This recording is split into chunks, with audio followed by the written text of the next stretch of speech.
Ronaldo a de nouveau été buteur et décisif pour une victoire à l'arrache d'El Nasser 3-2 contre El Ourdoud dans les toutes dernières minutes du match. Brozovic a marqué un doublé et CR7 malchanceux dans ce match n'aura réussi à mettre qu'un seul but. L'ambiance était au top, c'était pas un grand stade mais les tribunes étaient remplies à craquer, ça faisait un moment qu'on ne voyait plus El Nasser jouer devant des stades remplis à 100%. Ça fait plaisir de revoir ce genre d'ambiance, surtout à l'extérieur face à un petit club, on ressent la passion du pays à nouveau et ça fait du bien. Surtout quand cette présence en nombre des spectateurs a été récompensé par un match à la hauteur. Le match a été agréable à suivre et plein de suspense, pourtant El Nasser affrontait seulement le premier non relégable de la Saudi Pro League. Ils ont très vite pris l'avantage avec 2-0 au tableau d'affichage en seulement 15 minutes de jeu grâce à un but de Brozovic pour ouvrir le score et un autre de CR7 pour creuser l'écart. El Hassan a été passeur décisif pour ses deux buts, c'est l'un des rares joueurs locaux du côté d'El Nasser que je trouve plutôt pas mal. Ce serait bien si l'entraîneur décidait d'en faire le troisième titulaire aux côtés d'Otavio et Brozovic au milieu de terrain. Pour ma part, El Khaibari, je trouve que ça commence à enchaîner de plus en plus de prestations moyennas. Tout le long de la première mi-temps, El Nasser a maintenu une bonne maîtrise de sa rencontre, l'adversaire avait énormément de mal à dépasser le milieu de terrain. Ils ont défendu avec un bloc défensif médian, mais les rares fois où ça allait de l'avant, c'était plutôt propre, notamment grâce à un excellent gaucher dans leur effectif. C'est en deuxième mi-temps que le match a pris une autre tournure et s'est chauffé et qu'on a eu droit à un scénario de la peur. El Nasser s'est fait remonter au score à 2-2 et risquait même de se prendre un troisième but.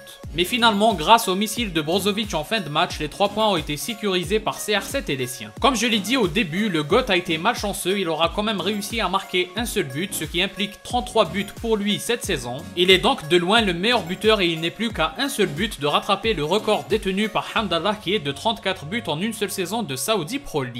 Par contre, il ne lui reste plus que 3 matchs cette saison pour battre ce record, mais 2 de ces 3 matchs seront des chocs contre El Hilal et Al Ittihad. Donc il n'a pas non plus plusieurs opportunités devant lui pour mettre ses 2 buts, mais c'est Ronaldo et on sait qu'il est inévitable quand il s'agit de battre des records. En ce qui concerne le match, sa prestation a été plutôt bonne, la transversale l'a privé de 2 buts, un de la tête et un autre sur un coup de génie, un lob sur le côté en étant excentré que personne n'a vu venir et qui m'a personnellement rappelé le but gâché par Nani quand CR7 avait fait un boulot à piquer avec le Portugal contre l'Espagne. À chaque match, par une étincelle, il nous montre qu'il est encore capable de faire de la magie avec ses jambes de 39 ans et la transversale de la tête a été suivie par le missile de Brozovic qui rapporte les 3 points au final. Il a donc été directement impliqué dans la victoire de son équipe et a été un des acteurs majeurs de la rencontre. Quand le match devenait tendu et que ça sentait pas bon pour El Nasser, il s'est mangé un carton jaune pour cause de contestation contre l'arbitre virulente, mais franchement les arbitres saoudiens ça commence à devenir gênant. Ils sont d'une incompétence folle, c'est totalement normal que CR7 pète les plombs, on n'oublie pas aussi que l'arbitre n'a pas sifflé un penalty évident en première mi-temps sur une faute commise contre Mané. Sans cette erreur d'arbitrage ou alors s'il n'y avait pas faute de la part du défenseur, Mané aurait réussi à marquer sur une passe décisive de Ronaldo. En plus, El Nasser se serait mis à l'abri avec un troisième but.